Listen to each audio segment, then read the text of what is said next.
मौलवियों को इतने समय से वो तनख्वाहें दे रहे हैं और तनख्वाह बढ़ा रहे हैं, और उसके बाद भी मौलवियों की तनख्वाह बंद कर दी। तो पंडितों को भी नजर आ रहा है कि 17 महीने से तो मौलवियों की तनख्वाह नहीं मिली है। तो पंडितों की घोषणा तो जब चुनाव में फंस गए, उनको लग रहा है कि अब चुनाव हार रहा हूँ तो ये भी घोषणा कर दो, ये भी घोषणा कर दो, वो भी घोषणा कर दो, देना कुछ है नहीं।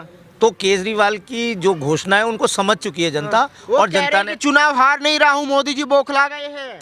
चुनाव हारना तय लग रहा है और उनको दिख रहा है चुनाव हार गए हैं। वो तो जो घोषणाएं जो कर रहे हैं उससे स्पष्ट लग रहा है कि वो चुनाव हार चुके हैं।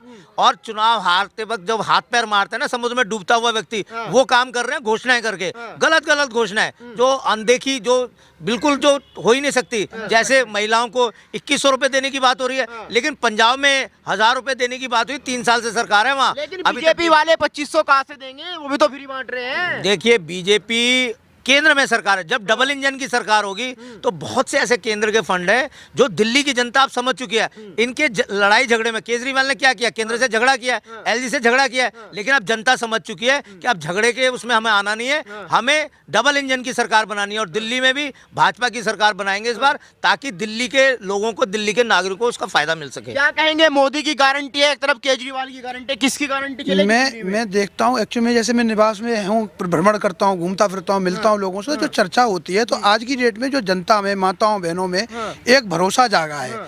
उसका भरोसा जागने का कारण है क्योंकि मोदी जी ने जो बोला था, वो 7 का प्रदेश पड़ता है उत्तर प्रदेश।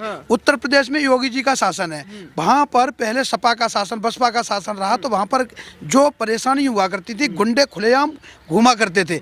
आज वो गुंडों निश्चित रूप से वो वहाँ से पैकअप करके दूसरे स्टेट में चले गए या इधर उधर जा चुके हैं। परंतु आज की डेट में जो दशा है दिल्ली में, एक तरीके से देखा जाए, जब से आम आदमी पार्टी का शासन है, तो ये क्या है कि यहाँ पर अगर किसी गुंडे पर पुलिस कार्रवाई करने की कोशिश भी करे तो ये क्या करता है कि उनके अधिकारी डीएम, एसडीएम जो मिल करके, क्योंकि वो शासन में बैठा हुआ है निश्चित रूप से दिल्ली में, तो वो उन पर कार्रवाई करने के लिए चार्जशीट तक लागू नहीं करने देता। आप सोचिए, तो उस कंडीशन में दिल्ली पुलिस के भी हाथ बंधे। फिर क्या बदनाम करता है कि दिल्ली सरकार हमारी तरीके से, पूरी तरीके से पुलिस हमारे हाथ में है नहीं, इस वजह से हम कुछ नहीं कर पा रहे।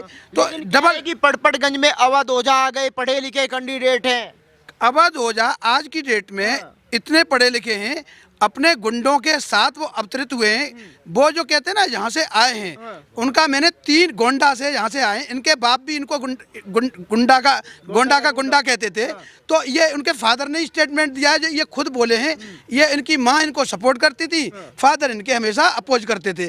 तो मैंने जब ये आए, मुझे लगा कि एक अच्छा योग्य आदमी है निश्चित रूप से इस क्षेत्र में, कि जो शिक्षा के क्षेत्र में काम कर रहा है, तो वो निश्चित कुछ करने वाला है। तो मैंने इनको खुद जब यहाँ से लगा कि हमारे पड़पड़गंज क्षेत्र से इनको प्रत्याशी बनाया, पूर्व डिप्टी सीएम जब यहाँ से लगा कि भाजपा यहाँ पे जीतने वाली है, और यहाँ के कार्यकर्ता भी आम आदमी पार्टी के छोड़ के चले गए यहाँ पर, मैं आम आदमी पार्टी का खुद वार्ड अध्यक्ष था इस क्षेत्र से। अच्छा। मयूरविहार फेज 2 वार्ड का। जब मैंने इनको बोला कि आपकी कार्यशैली बहुत गलत है, आप हिंदू सनातनी विरोधी हो, और जब मैं बोलता था कि आप इन मौलवियों को तो तनख्वाह दे रहे हो, आप पुजारियों को और ग्रंथियों को तो आप पैसे नहीं देते हो, तो ये कहते थे हमारे को वोट उनका चाहिए ही नहीं, हमारे को वो तो मजबूरी में जितना वोट मिल जाए वो हमें ठीक है। वो मुस्लिम डोमिनेट पूरी कम्युनिटी को चाहते थे कि उन्हीं का हमें सपोर्ट मिले, बोले हमें उनके लिए ही काम करना है। दूसरा, इन्होंने क्या काम किया है, बाबा साहब अम्बेडकर के बारे में इन्होंने एक फोटो बहुत बड़ा सा हमेशा अपने ऑफिस के अंदर रखा है। जब मैं वार्ड अध्यक्ष बना मयूरविहार फेज 2 का, जब सिसोदिया के कार्यालय में मैं गया, जो A16 ये प्रगति मैदान में, उसके अंदर देखा तो सबसे ज़्यादा बड़ा बाबा साहब अम्बेडकर का फोटो लगा रखा था। पर बाबा साहब अम्बेडकर की किसी नीतियों को फॉलो नहीं करना है किसी भी हालत में, केवल उस फोटो के नाम पर बाबा साहब अम्बेडकर का अगर इन्होंने काम करना था तो उनकी बताई हुई रीति नीतियों पे आगे बढ़ना था। उन पर काम नहीं किया 1% भी, और केवल यही करना है कि बस कानून की बात करना कानून के खिलाफ काम है।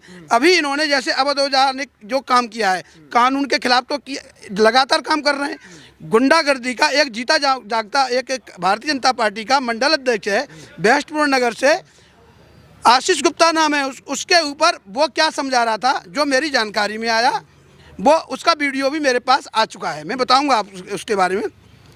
वो समझा रहा था कि मोदी जी की गारंटी क्या थी वो बताता हूँ। इन्होंने जो कहा वो तो नहीं किया, मोदी जी ने कहा था जहां झुग्गी वहीं मकान। 1675 फ्लैट मोदी जी ने, अभी लेटेस्ट अपडेट है और पूरी इंटरनेशनल मीडिया में भी मैसेज गया कि इतने शानदार फ्लैट बना के मोदी जी ने दिए हैं, सरकारी फ्लैट। ये कांग्रेस के शासन के बने होंगे, मैं नहीं कहता पहले कैसे क्या बने, आज इनकी स्थिति क्या है मैं जानता हूं, परंतु आज योगी मोदी जी के शासन में जो 1675 फ्लैट दिए गए हैं, आज उनकी स्वच्छता की व्यवस्था आप जाइए देखिए, ऐसे शानदार फ्लैट बना के दिए, इतने शाइनिंग है, उनके अंदर चमक है। उन झुग्गी झोपड़ी वाले जो बच्चे, जब उनको घर के तौर पे वो मोदी जी ने चाबियां सौंपी हैं, तो उनसे पूछा तो वो रो पड़े हैं। वो कह रहे हैं मोदी जी हमने कभी सपने में भी नहीं सोचा था कि इन झुग्गियों में जो हम गंदगी में जीवन यापन कर रहे थे, इससे निकल करके हम कहीं बार आगे भी जाएंगे। परंतु वो देख करके वो माताओं बहनों ने कितना धन्यवाद किया है मोदी जी को, वो देख करके केजरीवाल को अपनी औकात पता चल गई निश्चित रूप से। और जो आदमी, आप सोचिए, जिसने कमिट किया था बहनों के बारे में कि हम 1100 रुपये देंगे, 11 साल शासन रहा, 100 रुपये के हिसाब से भी कैलकुलेशन कर लो तो 100 रुपये के हिसाब से भी डिसीजन लेता है तो 1100 रुपये महीने तो दे ही सकता था। परंतु उसको जब ये जेल गया, उसके बाद आने के बाद, जब तक जेल में था तो मुख्यमंत्री था, परंतु जब सुप्रीम कोर्ट ने जब ये कह दिया कि ये जेल में रह करके कि आपने शासन चला लिया, आप जब जेल से निकल तो रहे हो, आप बाहर जा रहे हो एक कमिटमेंट करके, परंतु आप शासन में गद्दी पर नहीं बैठ सकते क्योंकि आप मुजरिम हो, आप कानूनी रूप से मुजरिम हो। मुजरिम मुख्यमंत्री नहीं रह सकता, गद्दी पर नहीं बैठ सकता, कोई डिसीजन नहीं ले सकता। निश्चित रूप से केजरीवाल की जो स्थिति हो गई, एक तरफ कुआ और दूसरी तरफ खाई। फिर उनको आफत से निकलने के लिए उन्होंने एक सो कॉल्ड मुख्यमंत्री अपना चुना, आतिशी मारलीना को। वो बना सकते थे तो मनीष सिसोदिया को भी मुख्यमंत्री घोषित कर सकते थे, परंतु उनको पता है कि अगर मैंने मनीष सिसोदिया को मुख्यमंत्री बना दिया तो मैं आने वाले समय में राष्ट्रीय संयोजक भी आम आदमी पार्टी का नहीं रहूंगा, क्योंकि मैं वार्ड अध्यक्ष था। जब मनीष सिसोदिया कोई काम करते थे अच्छा, तो उनके लिए कार्यकर्ताओं को, जब मनीष सिसोदिया जी जेल गए थे, मैं वार्ड अध्यक्ष था उस समय आम आदमी पार्टी का, Mayur Vihar phase 2 ward number 196 का। केजरीवाल ने कभी भी मनीष सिसोदिया के लिए साथ देने के लिए ज़मीन पे काम नहीं किया। मैं ऑन रिकॉर्ड बोल रहा हूं और सच कह रहा हूं, कोई भी इनका मुख्यमंत्री जो यानी पंजाब का मुख्यमंत्री हो, जितने भी इनके विधायक हैं, मंत्री हैं, कोई भी उसके विरोध के अंदर ज़मीन पर नहीं आया। ये सबसे बड़ा जीता जागता उदाहरण है। और जिस दिन केजरीवाल को जेल हुई, आप देखिए, उसके लिए धरना देने के लिए आम आदमी पार्टी का ज़मीनी स्तर का कार्यकर्ता, मुझे भी यहाँ कहा गया था कि कोई आवश्यकता नहीं है ज़्यादा धरना प्रदर्शन करने की, कोई भी, मैं उस पार्टी का वार्ड अध्यक्ष था, मैं उस ब्याह पे ऑन रिकॉर्ड बोल रहा हूँ। और जब केजरीवाल जेल गया, उसके बाद इनके सब लोग सोशल मीडिया और सब एक्टिव हो गया, संजय सिंह से लेकर के सब पागल हो गए, सारे पाठक वगैरह, संदीप पाठक, जितने भी लोग हैं, दुर्गेश पाठक, आतिशी मारलीना तो एकदम बिल्कुल करके भयंकर रूप में आ गई कि उन्हें दिखाई दे रहा था कि ये जेल जाएंगे तो मेरे कुछ ना कुछ भला होने वाला है। तो ये निश्चित रूप से इनके यहाँ आपस में ही पहले से एक रणनीति बनी हुई है। केवल जॉर्ज सोरोस जो है, उसके कहने पर इंटरनेशनल जो माफिया है, जो मोदी जी को नीचा दिखाने के लिए काम कर रहा है, वो इंटरनेशनल स्तर पर जितना काम कर रहा है भारत को नुकसान पहुंचाने का, डेंट पहुंचाने का, उसका सबसे बड़ा कारण है मोदी जी की इंटरनेशनल स्तर पर जो छवि बनी हुई है। आज की डेट में मोदी जी कोई भी डिसीजन करते हैं, चाइना का जो हाल था पहले जब यूपीए की गवर्नमेंट थी, हम लोग जब अखबार पढ़ते थे, मैं छोटा था, तो उस समय कभी कोई भी स्टेटमेंट कांग्रेस की तरफ चाइना के खिलाफ आता नहीं था। इतनी औकात ही नहीं थी इनके प्रधानमंत्री की से लेकर के, मैं कह रहा हूँ उस समय जो प्रधानमंत्री रहे, मैं प्रधानमंत्री की गरिमा का सम्मान करता हूँ, प्रणाम करता हूँ, परंतु ऐसा कोई व्यक्ति इनका लीडर नहीं था कि एक बार भी इनका कोई मंत्री भी स्टेटमेंट चाइना के खिलाफ दे पाए। जब हम उठते थे तो देखते थे, हमेशा दिमाग में टेंशन हुआ करती थी क्या हमारे जीवन में ऐसे ही रहेगा, कभी हम चाइना की जो कुरीतियाँ हैं, जो भारत के खिलाफ उल्टा सीधा काम करता है और हम कभी भी नहीं बोल पाते हैं, तो हम कभी ऐसा कभी देखेंगे। आज हम फख्र महसूस करते हैं, प्राउड फील करते हैं, we are Indian, we are भारतीय, कि आज मोदी जी के शासन में जो भारत की छवि बनी हुई है, उसका जवाब आज किसी के पास नहीं है।